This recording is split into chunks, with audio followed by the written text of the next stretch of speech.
Welcome back to our study of the Way of the Bodhisattva. We are in chapter 2 on verse 57. Along a small and ordinary cliff, if I must pick my way with special care, what need to speak of that long-lasting chasm plunging to the depths of 1,000 leagues? So he's drawing this picture, this vivid picture, right? When we're walking near a cliff, we are mindful, right? We are careful. We know that a false move could lead to our deaths.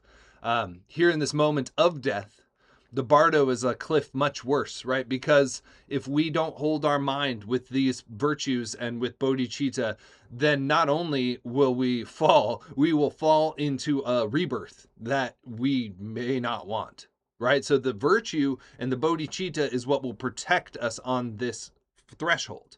We are walking along a cliff as we die. Notice it's not the disappearance of yourself, right? This is a drastic transformation of your experience that is sudden and unpredictable if you don't do it with intention.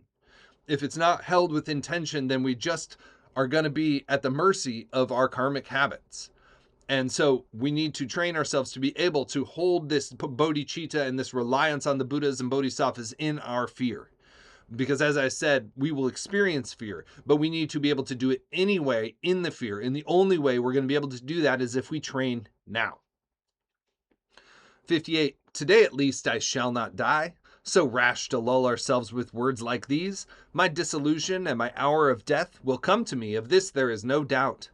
The time of death is unknown.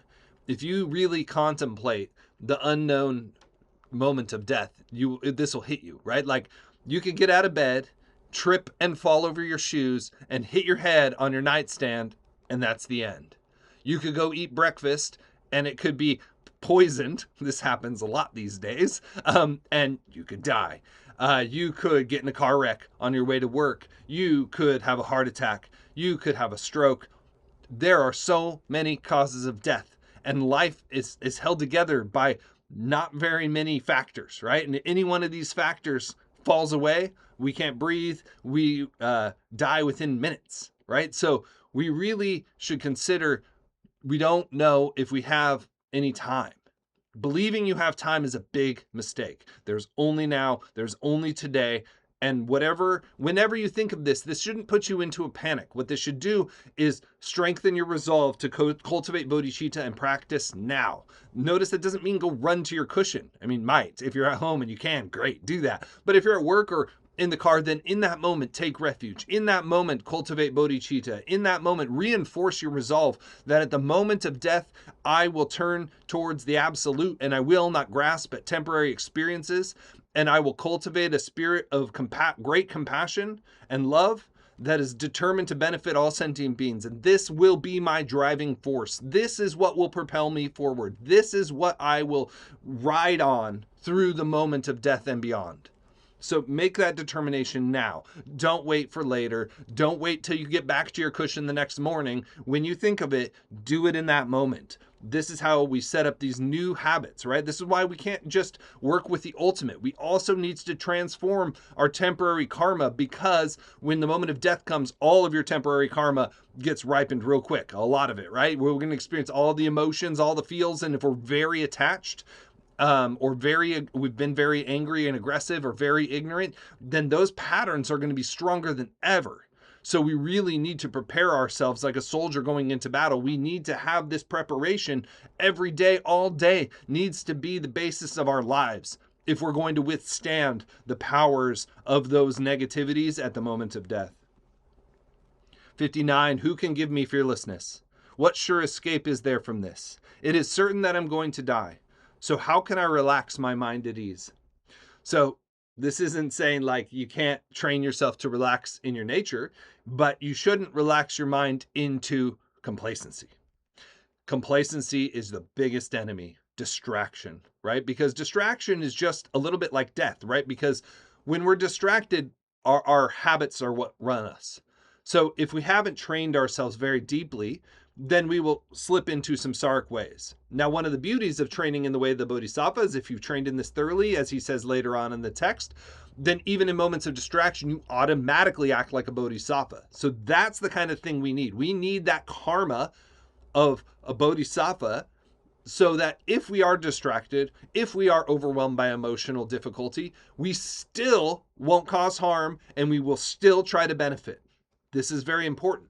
So when the trauma hits, is your first instinct to do everything to defend yourself, or is the first instinct to take refuge and benefit others? That's the test. So we need to know, are we well trained? And we can see this in these moments in our life when things hit the fan. When it hits the fan, you can see the measure of a practitioner. They have a saying in Tibet, everyone's a good practitioner when their belly's full and the sun is out. And this is really true. And this is why yogis actually look forward to difficulty, because that's how you will know how your practice is going. So when it hits the fan, when you get the call, when the car breaks down, when things don't go the way you want them to, see, is this training working? And if it's not, talk to your teachers. Say, I train in this, but it's not changing me at this deep enough level, and ask what to do. This is important. And this is, Shantideva is blessing us with this advice. Let's not neglect it. 60, of life's experience, all seasons past, what's left to me, what now remains? By clinging to what now is here no more, my teacher's precepts I've disobeyed. See, they've been telling us all along that everything is impermanent, and impermanent means it's dreamlike, right? What is a dream except for something that's impermanent? It's not less real. We have the experience, just like we're having the experience now, but the experience of your breakfast is gone. And the experience you're having now, that's just a dream. It's no different than the dream you had last night, right? It's just a fleeting memory, a partial memory, like barely remember. I don't know what I had for breakfast yesterday. This is how the world is. It's passing continuously. And if we grasped at it, then we failed to listen to the Buddha's commands, right? The Buddha is our teacher, the teacher's precepts, right? Our lamas, our teachers. We need to follow their instruction, and their instruction is, this is an illusion. Don't grasp at it. Train yourself in bodhicitta, train yourself in awareness so that you are able to do this, to let it all go, all the seasons past, all your life experience. You should be letting it go moment by moment, letting it go, letting it go, letting it go, not holding on to the past, so that when the moment of death comes, once again, we can let it go. And when this life is left behind, and with it all my kith and kin, I must set out on strange paths all alone. Why make so much of all my friends and foes? I mean, this is pretty self-explanatory, but the thing we're attached to the most, right? The people around us. And it'll be hard to let them go, no doubt. But we can gain some insight into the emptiness of ourselves and others. And by doing this, recognize that there's nothing to cling to. That what we cling to in others is not what we think it is. The only thing we really want is this love, this absolute love, this great love. We crave it in others. We look for it in samsara, but it's not in samsara. But it is our nature. And so if we develop a relationship to it through the 3 jewels, through the practice, and then through ourselves, through this self-discovery, through this discovery of our own wisdom mind, then we will have something we can take with us, and we won't grasp at these reflections, right? We love all these sentient beings, and we love our family and friends, but they are just a cluster of patterns just like you. There's nothing to hold on to anywhere, and that's okay. We need to come to terms with this fact.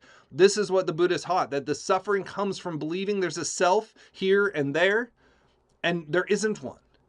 And so this is also why we get frustrated when our friends suddenly turn on us and hate us for some reason, or get angry with us, or say something cruel.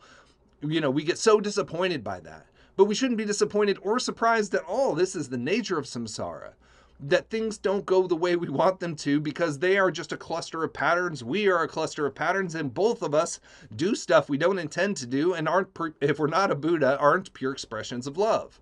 So instead of being attached to those things, let's be attached to love itself. Let's be attached to awareness and love infusion, this great love, the only thing worth being attached to, and the thing that can go with you across this threshold. And our foes, right? All these that we spend some time competing with, trying to destroy, talking badly about, whether it's gossiping or criticizing the government or whatever, we're all guilty of this. But why do we waste our time complaining about these samsaric reflections? It does not benefit us all, and we're putting our attention on something negative. when we put something, just as we've been talking about this whole time, when we put our attention on the Buddhas and Bodhisattvas and these objects of refuge, then we ourselves become blessed. What is a blessing? That's the positive influence. But when we put our minds on negativity and on the things that others are doing that are negative, then we become poisoned by that reflection. So let's keep our minds on this great love. Let's keep our mind on the three jewels and our gurus. This will help bring us up and will help us cross. How instead can I make sure to rid myself of evil, only cause of sorrow? This should be my one concern, my only thought both day and night. Now this is the essence of karma. We need to uproot our self-grasping, the source of every evil in the whole world. We can eliminate this root in ourselves through the practices that our precious teacher gave to us. These practices, this text, can help you to uproot the root of all evil and all suffering. And just like the difference between pruning a tree and cutting a tree down at the roots, we want to cut the tree at the roots instead of trying to work at the branches all day, right? Because they just grow back. How many countless corrupt governments, people have existed in the world? They just keep coming and coming and coming. We need to uproot the root in ourselves, the one thing we do have control over. Through insight, through compassion, through a determination to attain Buddhahood, we can uproot this self-grasping and finally stop being driven by karma. This should be our focus all day and all night. And this bodhicitta is the one thing that can do it, the one thing that can overpower this great evil. So never let bodhicitta wane, and protect it like a most precious thing, more precious than your own life. Because your own life is already not reliable, right? But this is reliable. So rely on it completely. And this book, as we said, we're bringing that about. We're learning how to build it, and then we're going to protect it, and then we're going to amplify it. And right now we're learning how to really take hold of it. And in order to take hold of it, we have to think about the four thoughts that turn the mind toward the Dharma. That's what they do. They help us take hold of this thing that will uproot every evil in us. All of the problems we have in our lives can be uprooted through this. The wrongs that I have done through ignorance and stupidity, all actions evil by their nature, and transgression of the precepts, fearing all the pains to come, I join my palms and ceaselessly prostrate, and everything I will confess directly in the sight of my protectors. I pray you, guides and guardians of the world, to take me as I am, a sinful man, and all these actions, evil as they are, I promise I will never do again. And this is the essence of confession. We acknowledge the error, we determine to never do it again, and we do some kind of remedial action, this training, right? And this is how we make sure that we don't do this stupid thing over and over and over. Because I don't know about you, but I'm tired of being reborn in samsaric state of mind. I want to be liberated from self-grasping altogether and be a source of nothing but benefit for the world. And that will never happen as long as I let this ego clinging run the show. So I need to acknowledge that ego clinging is the enemy and not keep a little part of it protected, right? Oh, but it's I kind of like it, all of this lack of confession, lack of seeing it clearly is how we've ended up where we are. We need to fully acknowledge its stupidity and ask for the Buddha's help, the supreme support, right? The other part of confession is we need the support, and the support is the Buddhas and the Bodhisattvas. They are the excellent support that we can confess to, because we are connecting to the highest thing, which overpowers this weak thing that we've been holding on to so long. And by doing this, we can purify all the negative karma we've ever accumulated. So by reading this chapter and going through this process, and every time you think of anything negative you've ever done, acknowledge it, speak it, resolve to never do it again in the presence of the protectors. This is how we move forward. This is how we really get the ball rolling. So we've reached the end of the second chapter. Thank you so much for working through this. Thank you for sticking with me and showing up here every day and practicing this and reading this and contemplating this. It's truly extraordinary that anyone has any interest in this at all. So I bow to you for having bodhicitta. Thank you so, so much for having bodhicitta and for having interest in this amazing text and following along and giving me a reason to study it again. Thank you so much. May it benefit all sentient beings, and we'll see you next time.